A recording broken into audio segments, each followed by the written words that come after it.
Thank you, Ron. Well, good morning. Whoa, it's a lively group. You all had your coffee. My name is Foster Perry. My pronouns are he and him. And on behalf of this congregation, welcome to the Unitarian Universalist Church of Huntsville. We acknowledge that we are on the traditional territory of the native tribes. Whether you have joined us through the live stream or here in our church, we are glad to have you with us in the sacred time we choose to be together.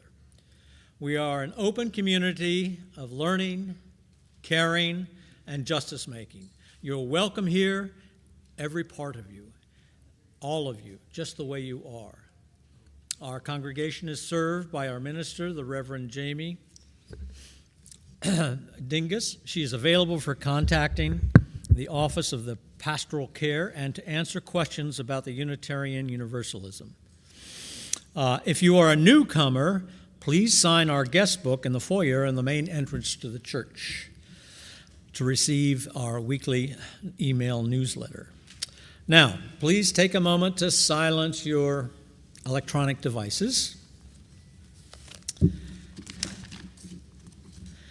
And if you have a joy, a sorrow, or important milestone that you would like shared during our circle of candles and included in the pastoral prayer, please write it on one of the white cards in the pew in front of you.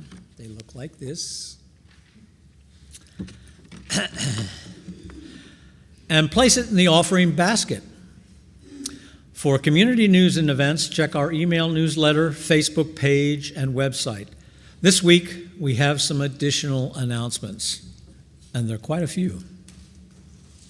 The Safety Committee extends its thanks and congrats to David Patton, Taylor DeLacy, Zena Tucker, Jessica Zalia, and Derek Arundel, newly trained in CPR and AED. That's nice to know. Thank you very much. Yeah, here. The Habitat for Humanity home build has begun. Your help is needed. Volunteers will be working at the site on Tuesdays, Thursdays, and Saturdays. All volunteers must take a volunteer orientation class that is given virtually every week. The dates of the training vary, so please contact Brad at social.justice@uuch.org for the latest schedule and to let him know you are interested in helping out.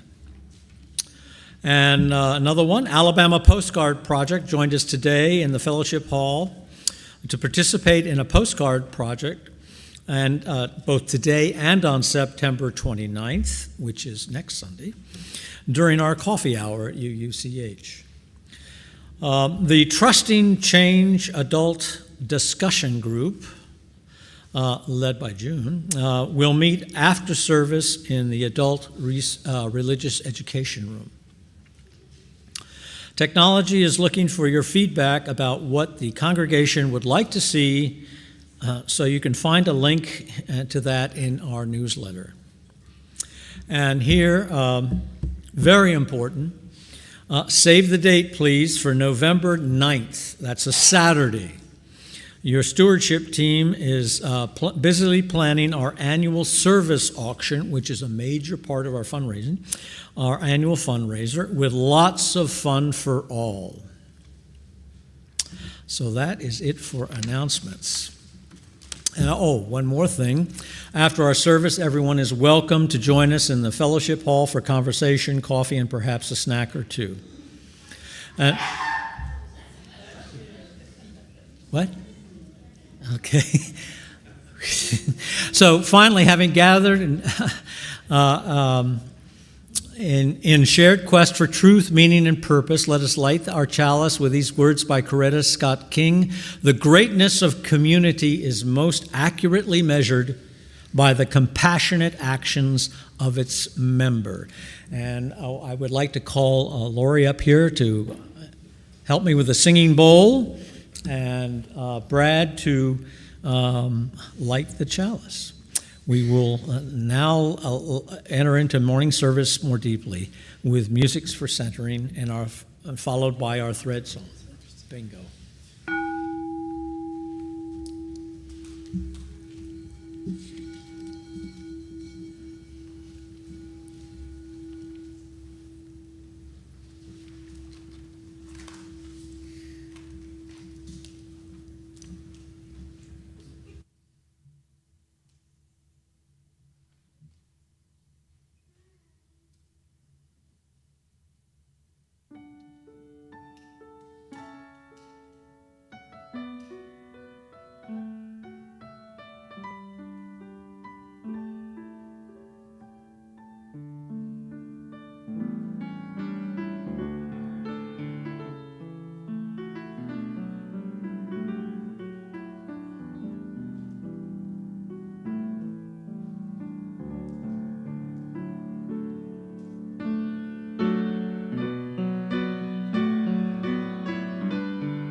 Well, hello, everyone, and good morning, friends. Welcome in. My name is Shalene Modi. My pronouns are he and him, and I serve you as one of the Safety Committee co-chairs of this year Unitarian Universalist Church of Huntsville, Alabama. That's the spirit. Welcome in. Welcome home to this beloved, inclusive community. In this sacred space, we want to give you, we want each of you to feel supported and comfortable to worship, to learn, to explore. Today's service is going to be about safety at the individual and the community level, the new safety committee's development, and why the UUCH safety team shows up less like a big city SWAT team and more like a bunch of empowered Care Bears who need the community for their bestest performance. It is also going to be a passing of the torch to our other committee, safety committee co-chair, Treya Wesley, who you will hear more from through the service, and who will be leading the committee when I roll off my co-chair role in January. And again, thank you to Wayne, David, Taylor, Zena, Jess, and Derek for going through the CPR and AED training. Your efforts and commitment to yourselves and loved ones and this congregation is really appreciated.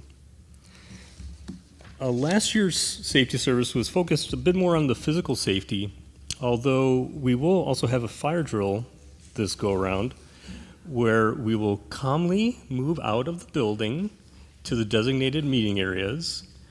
Don't forget about the buddy system to help anybody who needs a little help. And anyway, having a buddy system is a good idea. in general. But the designated meeting areas will be out by the UU sign by Broadmoor for everyone in this room, and it'll be between the swings and the castle for the RE wing. So this year we'd like to touch on the concepts of safety and fear, resilience, courage, and risk, which support our individual selves and our interdependent community and beyond. So we'll explore questions like, is fear and risk only negative? Can you have too much safety and resilience? There's safety in numbers, but how many is that actually? Are these end state emotions or tools and indicators? How do I have a healthy relationship with safety? Well, the answer depends on what you expect and what you want. Now, let's settle in for worship with these centering words from Karen LeBlanc. This isn't a place of worship, or this isn't just a place of worship. This isn't just a place of fellowship of like minds. This isn't just a Sunday morning filled with spirit and topped off with coffee and cookies, although it is that.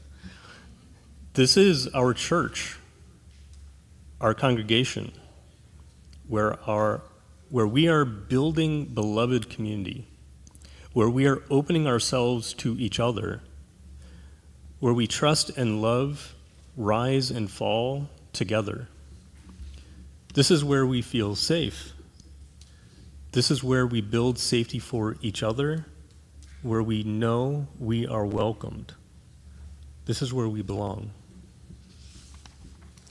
So join us in this hour of belonging as we begin this service which explores safety and empowers us to generate and defend it for ourselves and our community. We realize the community does well by inviting others to join us for what we can share and cultivate together. So please, if you will, rise in body and spirit and join me in singing our opening hymn, number 209, O Come, You Longing, Thirsting Souls.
And yeah. Okay. So each week following our first hymn, we remain risen and sing our doxology and speak in unison our words of aspiration. During our words of aspiration, we turn to face each other and connect. Let's sing our doxology in English and Spanish and then speak our words of aspiration together. This is on the blue card in front of you.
May love be the spirit of this church.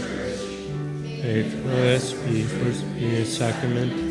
Let us be its prayer. Let us together in peace, with knowledge and freedom, now and always. This is our aspiration. Now, children's room. Yeah. Now I'd like to call on our. Sorry. Yeah. Oh, it's different? Yeah, it's different. Oh, sorry. Okay. All right. Hey, tech team, am I coming through? Okay, cool. I assume to be. We have the presentation up and going. Thank you, everyone, for the grace you're giving us today, as we have a lot that's going on. My name's Treyo Wesley. As Shalene alluded to, I am been acting as the co-chair of the safety team that we propped up, and I'm stepping up into more leadership role of it. We really started this effort in earnest last year, I believe, and whenever we started the effort, we knew from the beginning that UUCH is not a traditional sort of congregation compared to a lot of other congregations that exist in the area, right? And so we knew it was important to nail in on what are our values and what does our vision of service to the community look like in a sort of non-traditional way, that we're not just the good guys with the gun, but we're here to provide something a whole lot more holistic to the community and wellness. And this presentation is going to kind of be the summary of what we've landed on in that sort of past year of work. So just to let y'all know where we're going to be talking about our theological grounding, the committee statement of purpose, and our guiding principles. We'll talk briefly about what sort of risks and events we're here to respond to and not. And lastly, close out with the concept of safety being a community activity. So our theological grounding principles, we really tried to tie these to the UU values from the beginning. So just a few of them here that we have. The inherent worth and dignity of every person. We have a duty to treat every person with care and respect and build and maintain a space where people feel truly welcomed and safe. Justice, equity, and compassion in human relations. Members of our community have a wide range of needs and perspectives that must be earnestly met in order to feel seen, validated, and included. Respect for the interdependent web of all existence of which we are a part. Our lives are not our own. From womb to tomb, we are bound to others, if anyone has seen Cloud Atlas. In order for us to be able to grow as people, we must rely on one another. And know that our, I'm missing a line here about, anyway. The committee statement of purpose, ensuring the safety and well-being of our congregation members, visitors, and staff is paramount to fulfilling our Unitarian Universalist principles of justice, equity, and compassion in human relations. In a world with increasingly complex and dire situations that challenge this, in order to ensure this, it's prudent that there be a team of congregation members who will perform dedicated acts of service to help protect and lead our community in the face of any of these challenges. Therefore, the purpose of this congregation service committee shall be to provide clear guidance, plans, and leadership for preparing for, mitigating, and responding to various emergencies and threats that arise within our communities. The guiding principles that we're setting for ourselves: safety first. Ensure that our action plans truly center and protect the well-being of our team members and the congregation before all other considerations. Holistic community wellness and resilience, more than just managing threats, how we coexist in harmony and cultivate practices that build up physical, emotional, and spiritual strength and confidence to thrive and to act. Inclusivity. Diversity of life experience adds widened perspective to these various issues we face, allowing us to formulate more robust responses. Many hands make light work. How do you want to participate in this effort? Side with love, sort of a side thing that UUA runs that we've done some trainings with, but we really like to lean in on ourselves. Meeting unclear situations with openness and empathy rather than alarm and aggressive escalation. And continuous improvement. Learning's a lifelong journey. Every event has lessons that can be taken from it and carried forward into future response efforts. So, what are the risks and events that we do respond to? We respond to dangerous and disruptive persons or situations. We'll respond to medical emergencies in accordance with the available tools and ability that we have amongst the team. Respond to emotional crises. We will be responsible for taking the lead on formulating emergency action plans for defined dangers. That could be severe weather, fire emergency, these sorts of things.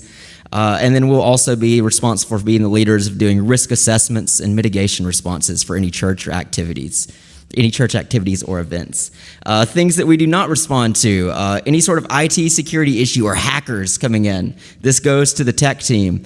Anything about responding to property damage or malfunctions, that goes to the property team. And any sort of situation where we find we're all out of salsa in the after activity, that goes to the hospitality team. For clarity, food allergy, come to us. Food shortage, hospitality team. And so lastly, closing out here with, as we were saying, safety is a community activity is what we're talking about today.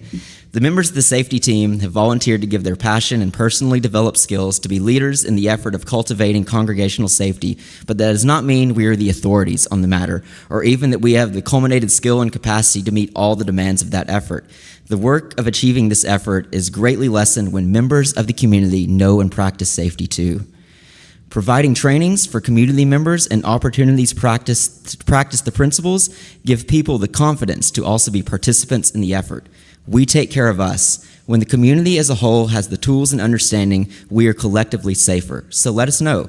What skills do you already have? What skills would you like to develop? And what possible gaps in our coverage do we currently have? We will work together to figure out how to level up our abilities. And what I'm really closing out with is our safety team's commitment to you all. We will make the North Star of our work centering and respecting the inherent worth and dignity of every person we come into contact with through our service, and making every effort to bring as many different perspectives to our problem-solving table as possible at every opportunity. Our work will not be merely responsive and restorative, but indeed proactive and empowering of others to live as their fullest, authentic selves without fear. We will hold ourselves responsible to boldly act to the best of our individual abilities when called, and accountable to the needs of the congregation. Where we are weak, we will lean on the help of others, and we will always seek to improve our knowledge and understanding and abilities. Go forth and be excellent to each other.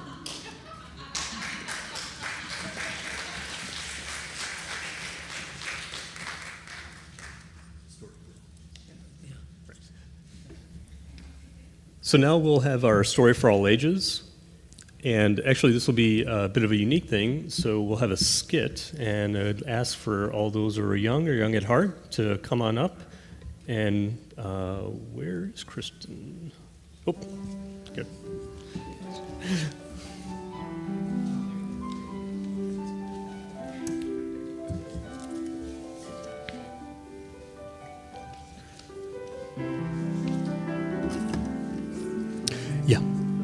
Yeah, you can use those.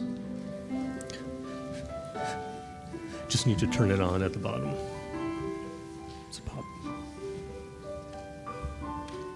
It's green. Good.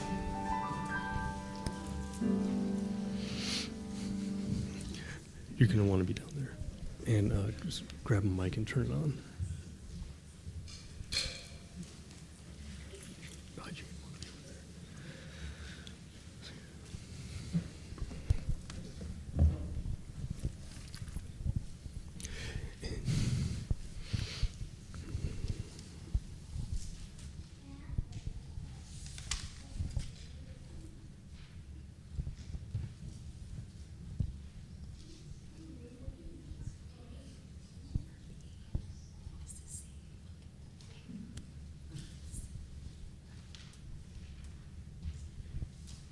What's up, bro? Ever dabbed before? No, but I don't think I want to. Yeah, but third block is so trash, and this stuff makes it hilarious. I don't really, $5 and a quick hit, and it'll all be over. I never did it before. Won't it make me sick? Won't we get caught? Nah, bro, I do it all the time.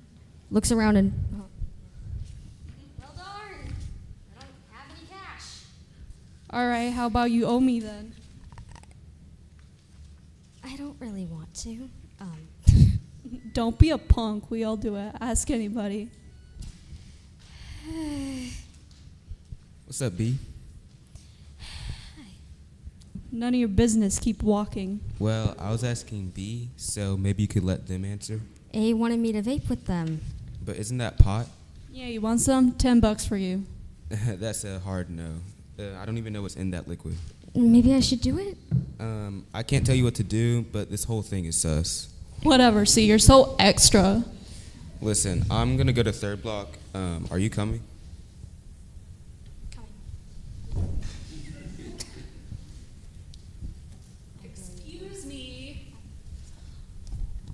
Excuse me, what is that in your hand?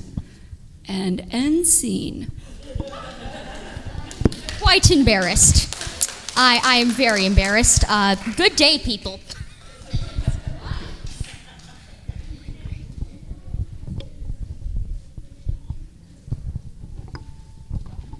So there was a lot of things that happened in that skit, right? A lot of interactions, and what we're really wanting to think about is whenever we find ourselves presented with a situation that makes us feel uncomfortable or pressured in some way, how do we try to stand up for ourselves in ways that protect our own dignity and our own values, but do it in a way also that does not overstep a line and become sort of aggressive and toxic in itself? So some things we wanted to think about is, so in one sentence, what was something that you learned, felt, or suddenly realized once that interaction was over?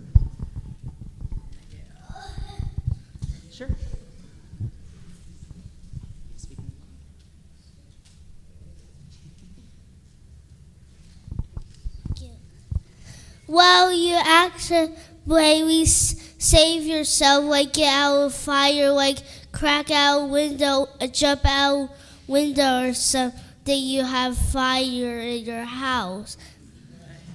It's true. Anyone else have any lessons they took? We'll go down the line. You next.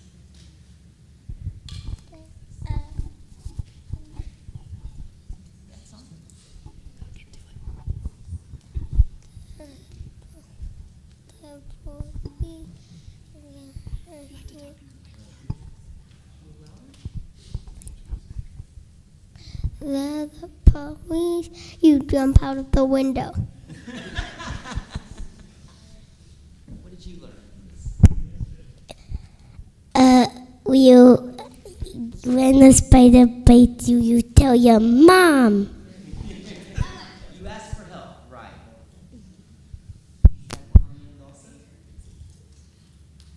Still thinking?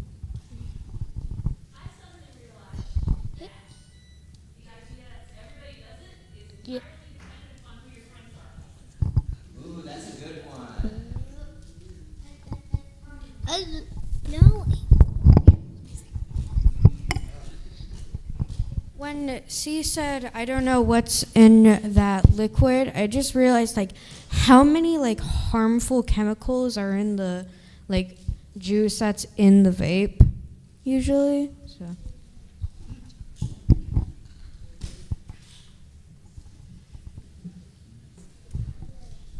So one other question we have here at the end is when we're talking about, when we side with love, what's something we can learn about interacting with the bully who is trying to rule over you instead of trying to connect with you?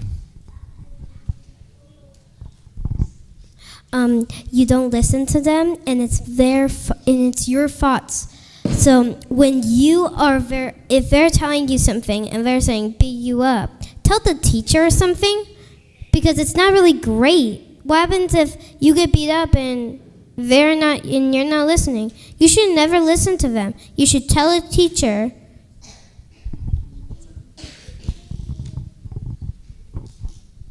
When it comes to dealing with people who are negative towards you, you can't be negative towards them, because then that just basically makes you doing the same thing as they are, which is not responding with love.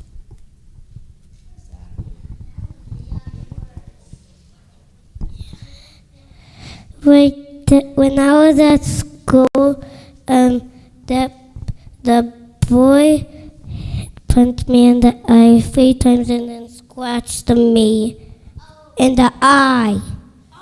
And then I got a scratch, but not on my eye, right here, on this eye.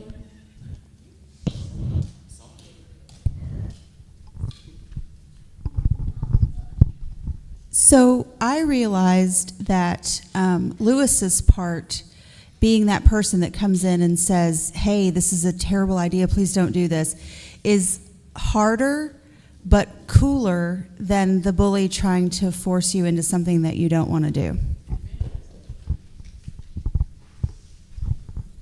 And I think that would be sort of my closing thoughts on this also, of how this stacks up. Is we live in a society that has, we're going to talk a little bit about courage today, I think, and what does courage really mean to us. And a lot of people would say that courage is drawing the line in the sand and standing up to the bully, and I wouldn't disagree with that, but I think it's also important to know how easy it is to just walk away from the situation, and it's equally courageous to be the person, like you said, that walks up to a situation and just helps the other person get away with it, and it doesn't have to be any more violent or escalated than that. So they are. I believe that closes us out for the skit.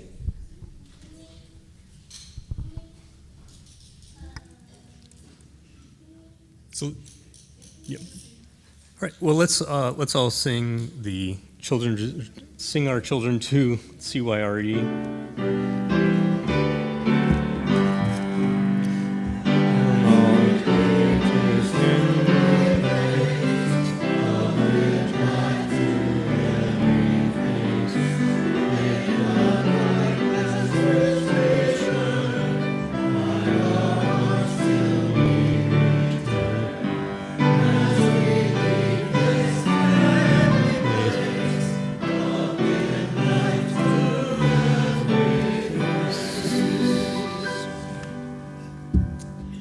Thank you so much for that. That was very informative and very helpful.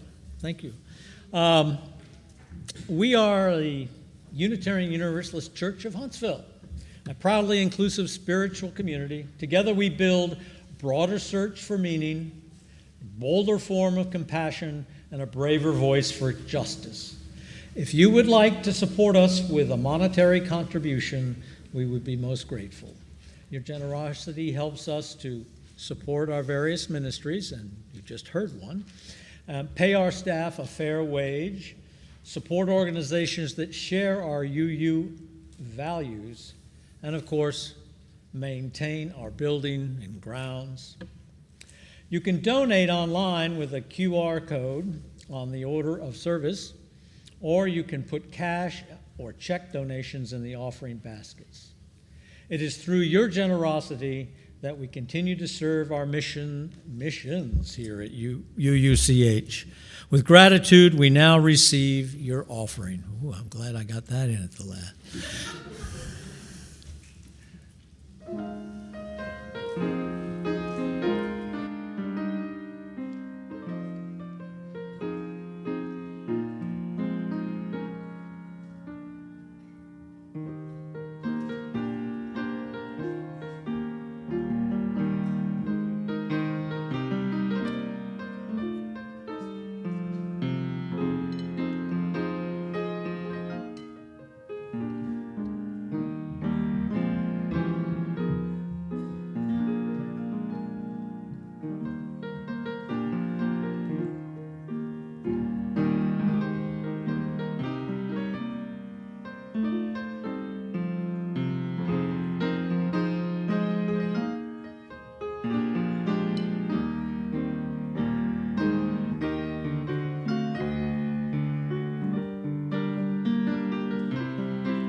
Friends, will you join me for a time of meditation, reflection, and prayer? Spirit of life, source of compassion and connection, join with us as we enter this time of prayer and intention. Hold us as we hold and care and concern these joys and sorrows shared here in our community. From LaDawn Edwards' sorrow for the victims of the ongoing school shooting epidemic and the dysfunction that keeps the will of the people from passing gun safety laws. Indeed. Indeed. And from Brooke Conklin, joy. Very grateful that my grandmother, Marianne Conklin, is home and doing wonderfully after having spent a short time in the hospital. I love her very much and am so incredibly fortunate to have such an amazing woman in my life. Very happy for you, Brooke.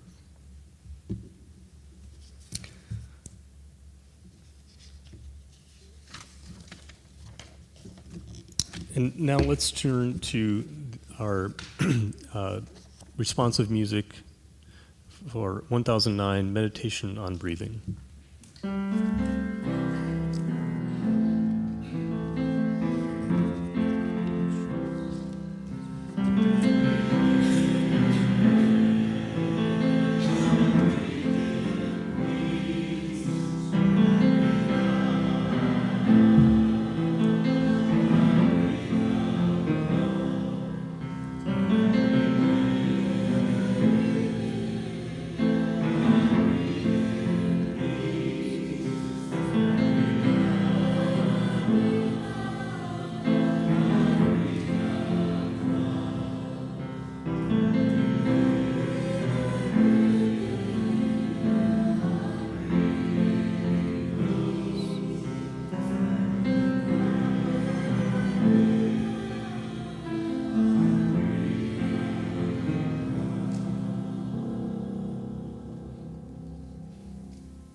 I'd like to read something to you. We've been alluding to safety and courage and how a lot of times that starts from within.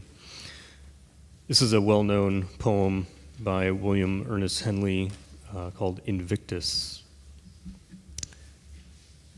Out of the night that covers me, black as the pit from pole to pole, I thank whatever gods may be for my unconquerable soul. In the fell clutch of circumstance, I have not winced nor cried aloud. Under the bludgeonings of chance, my head is bloody but unbowed.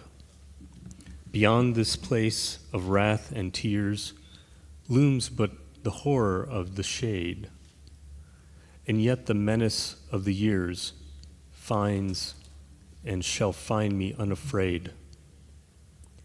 It matters not how strait the gate, how charged with punishments the scroll. I am the master of my fate. I am the captain of my soul. Thank you.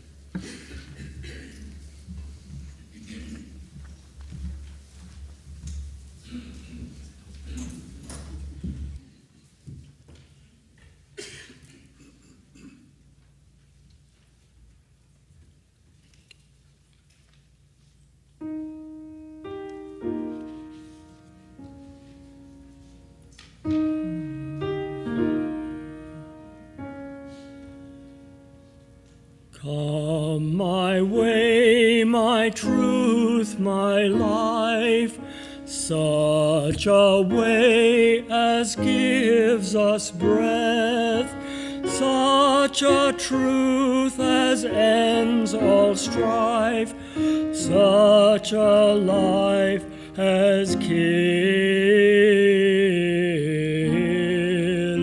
death.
then we'll just go ahead and start.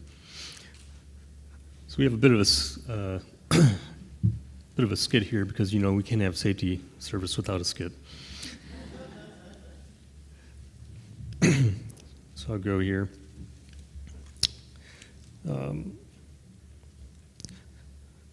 Whoops. Actually, go ahead.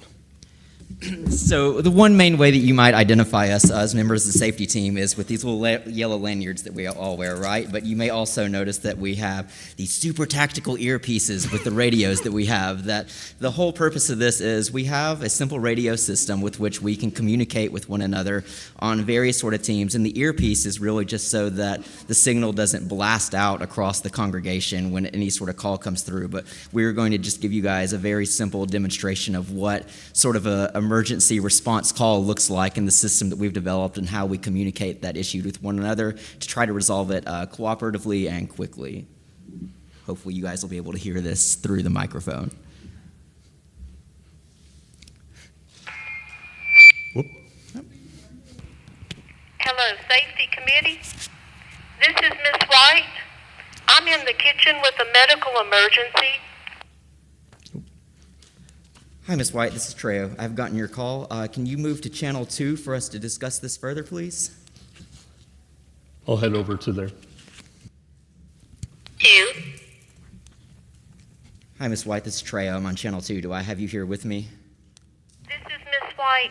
We got a medical emergency and Miss Scarlett is about to pass out on the playground. Billy Joe Bob is down and he is bleeding. I need your help pretty badly. Understand, we have Shalene on the way with the medical kit. If there's any way that you can apply pressure to the bleed until he gets there, and we'll have someone to deal with the fainting person also. Well, this is a lot for me to deal with, but I'll do my best. This is We'll allow Shalene. some- I'm on scene with the first aid kit.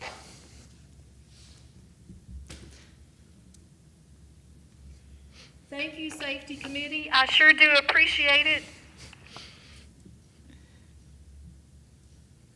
Some time will pass to treat their injury, and then we'll get sort of a call back when the situation has been resolved. Okay, Trejo, this is Shalene. I think the situation is resolved. The children's injury is bandaged up, and the adult is being assisted to the fellowship hall to rest and recover. Oops, shoot. Sorry. Hey there, Trejo. The situation is resolved. Child's injury is bandaged up, and the adult is being assisted to the fellowship hall to rest and recover. Thank you, Shalene. We have received your message. Appreciate the good work. Everyone can go back to the main channel, channel 1 now. All good. 1. And that's sort of what it will look like. Yeah. Yeah, good job.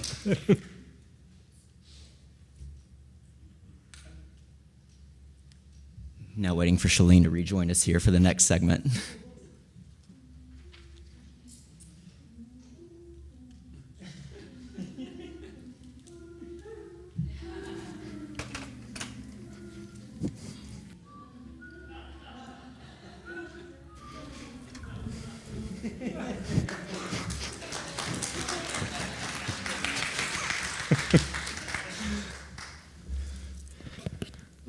Okay.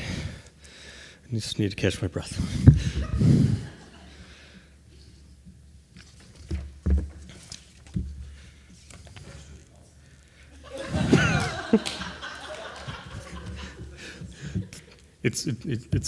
I don't know what it is in Latin, but a favorite phrase of mine is the "Who watches the watchers." Yeah, that's a good one. Well, hello again. As your safety committee co-chairs, Trejo and I would like to talk a bit more about how safety is a community effort. In particular, we are a congregation served by the safety committee, and we have a safety committee which is served by the congregation. And we have, earlier in the service, Trejo presented information on how the safety committee is structured, how we prioritize our energies, the sources we draw from when addressing adverse circumstances. And as a reminder, there will be a fire drill at the end of the service, whether you leave through the building through the main lobby, out there, or through the double doors of the RE wing. Recommend going through there if you need a little help getting up or down steps. We'll meet at the big UU church sign along Broadmoor Road. CYRE will also be by the castle swing set in the playground area. And the safety team members will come by for a check on how things went and provide an all clear. You can then proceed to the coffee hour, or around noon, go to the southwest parking lot to check out the fire truck and talk with the firefighter crew from our local fire station 15. Now, this isn't going to be an exhaustive treatise on these concepts of safety, but more of an overview on how they are related and how we don't always recognize their fullness. Let's start with the big feeling concept of comfort. Comfort is, well, comfy. It's welcome, and especially after some discomfort. Comfort provides a sense of assuredness, which is relaxing and restorative, although too much of anything can be too much. Here's a favorite quote of mine about comfort from Frank A. Clark. "We find comfort among those who agree with us, growth among those who don't." Let's consider that again. We find comfort among those who agree with us, growth among those who don't. There's a reason why it's called growing pains, right? Anyone who's worked hard to raise their skill or performance by growing or stretching their limits knows the work wasn't exactly comfortable. Repeated efforts along those lines is effectively called exercise. And we know exercise is good for you, whether you do it or not. I need to do that more. Still, it was a situation, going through that, the situation was one where it was judged that the work was considered worth it. Many things, there's another saying of, if it's not easy, it probably is worth it. Or, if it were easy, everyone would be doing it, things like that. So through some risk-taking, there was learning and achievement through that hard work, and probably some literal or figurative bumps along the way. But without taking some risk, without facing some fears, there isn't as much notable progress. Over time, taking risks provides an increased confidence in judgment as to when some number of expectations aren't met. And in those situations, you often think to yourself, something's off. This might be too risky. But you only know that because you've gone through it a number of times and have built up that confidence, that recognition. We, especially within Unitarian Universalism, know of the risk and struggle of social justice movements. To take on structural opposition is not for the faint of heart, nor the undisciplined. Writer Annie Dillard once wrote, "When people come to church, they should not be handed an order of service with a smile, but should be given hard hats and life preservers." We ran out of hard hats, sorry. Let's consider the efforts of many faith institutions, but mostly the black church in the southern states, making possible the Civil Rights Act of 1964. It was a long time coming of constant efforts, not just by a few people, but tens of thousands, and that's just on the front lines. When I read military historian Thomas Rick's book, Waging a Good War, A Military History of the Civil Rights Movement, 1954 to 1968, I gained a much deeper appreciation for the participants and leaders of the movement, especially for those in the organized protest marches. They received instruction, were vetted for discipline, and most of the time, they each had a plan of sustaining themselves mentally, emotionally, and spiritually if they were jailed. A lot of us in Alabama know some of the uglier details of other efforts like the Freedom Riders and Freedom Summer campaigns. Now, not everyone was necessarily on the front lines, and not everyone agreed with all the details of the approach. Still, the movement gained active support across hundreds to thousands of communities and towns.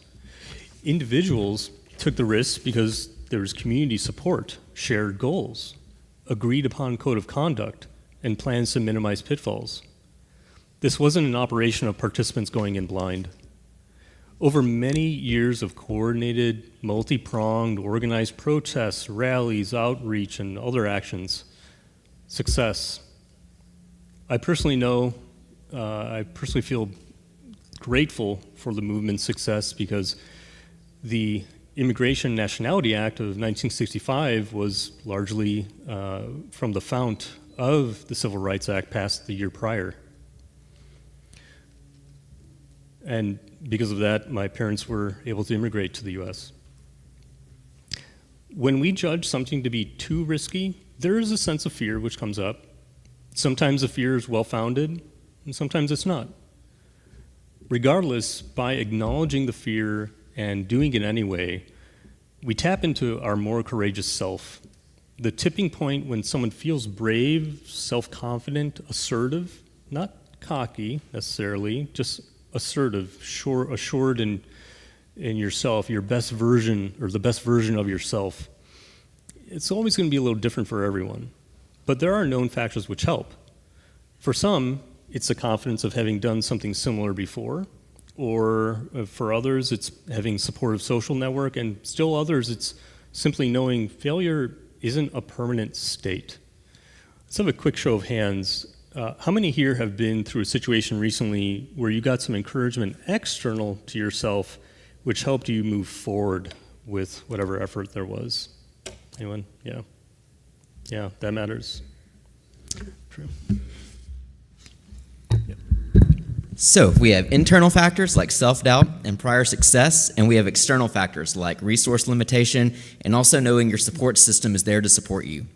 The internal and external factors, giving or chipping away at our confidence, are always dancing together. One or the other may lead, and they can change roles from one song to the next or even mid-song. You can consider also the indigenous story about the fearful wolf battling the hopeful wolf inside you.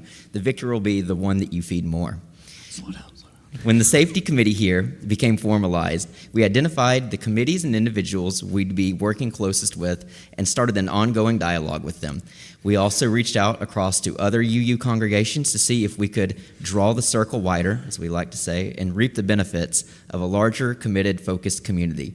There were some concerns on what was being requested versus what resources and skills we had. How does a safety team carry out its mission to prevent and respond to emergencies of various kinds while also abiding by the commitment of the Side with Love initiatives? Or said another way, how do we show up like empowered Care Bears more than a typical SWAT team? We knew we didn't know everything, and so we had a periodic exchange of information, insights, and requests. The safety in numbers comes into play here as the community we serve had served us with vital information and resources to the safety committee could plan, prepare, and act in the face of the realities that life doesn't always go smoothly. We didn't always agree on a path forward, but we did try to have open dialogue and to peel back the layers to better appreciate the goals, the fears, and the risks. And when we still have this dialogue as we continue to build up the committee's total skill set and services to the congregation. In continuing this effort, we are using the know-how, insights, and concerns of the community as a safety and resilience multiplier. One example is the many responses to the safety survey. Thank you for all your feedback. We're going through the results, and we have the updates coming out to y'all in the next coming weeks. Credit to Shalene taking the lead on that. At last year's service, Rev. Jamie provided an excerpt out of a book by Zach Norris called Defund Fear, which bears repeating today because it ties these ideas together pretty well. A culture of care prevents many harms from happening in the first place by investing in a social safety net, the resources, by building our capacity to relate to one another across differences, relationships, and by increasing our sense of skin in the game with more vibrant engagement on every level. Care-based safety also means we address harms in ways that hold people accountable and bring about healing, the accountability. Most importantly here, safety is not tied to our capacity to watch our neighbors, but rather based on our capacity to truly look out for one another. We are safer when we act together than when we let ourselves be divided.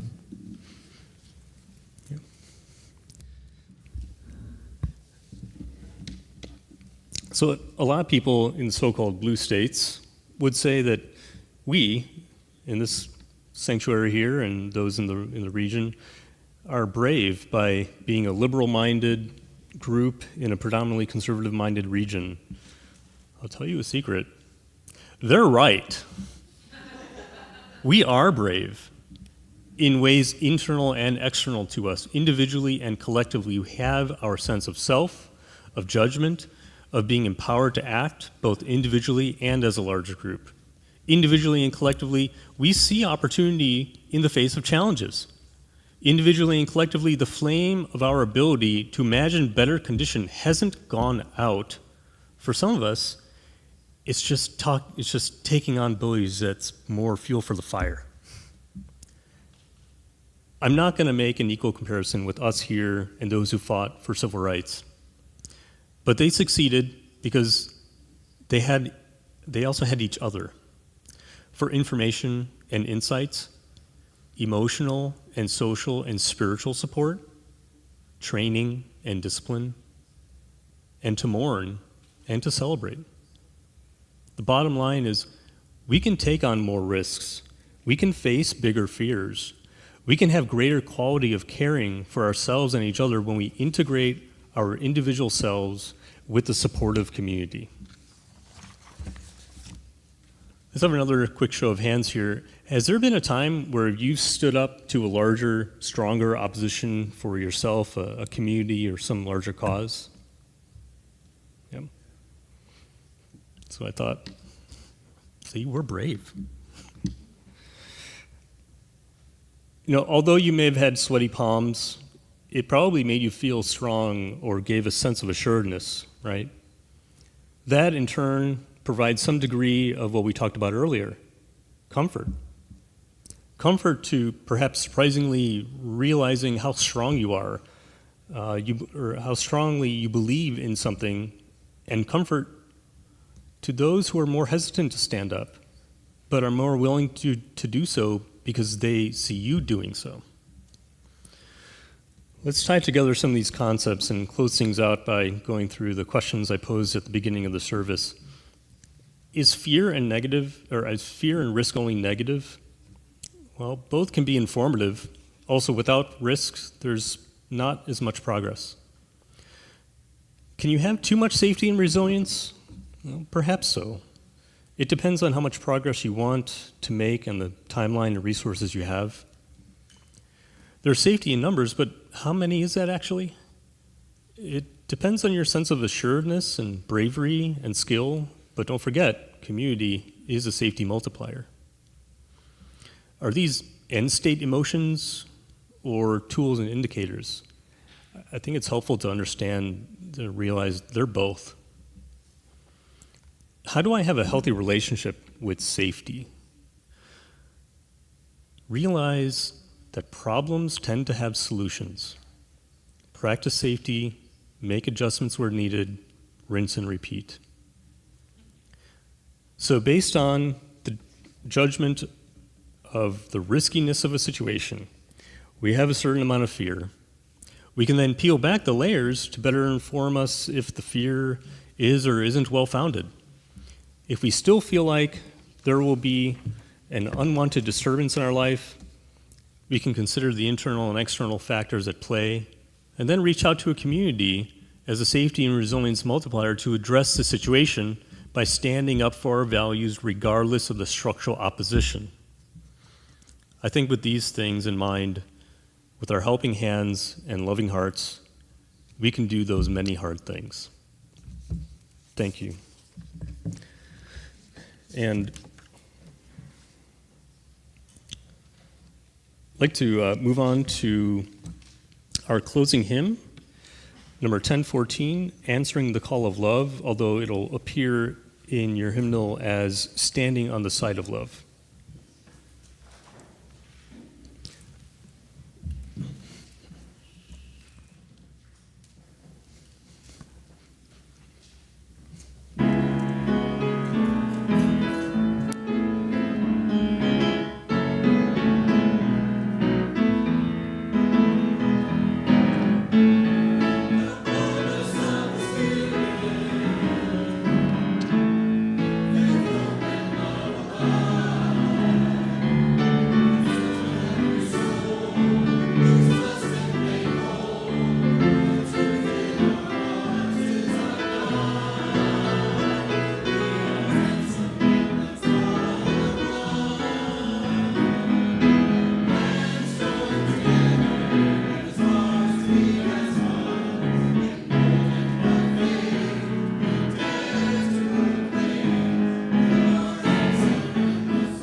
Friends, our time of service comes to the end, and so we will extinguish our chalice. Parting words for you all. I want to again say thank you for your grace and your support in the development of this team for the past year, and reassure you all that as we move forward, we grow together as community. We are the leaders of this team, but being the leaders of this effort does not mean that we are the authorities. We truly rely on every single person that's here, and community is not made by a dependence on an external strongman, but it's built on us coming together with our own unique individual powers to bring it together and make it happen. You are loved, you are valued, you are wanted. You have a unique creative force in the universe that you're put on this world to put into action, and we are here to support you in your journey of growth and learning so that you are able to do that. Go in peace, and we will sing our closing rite of the community, 1039, Be Thou With Us.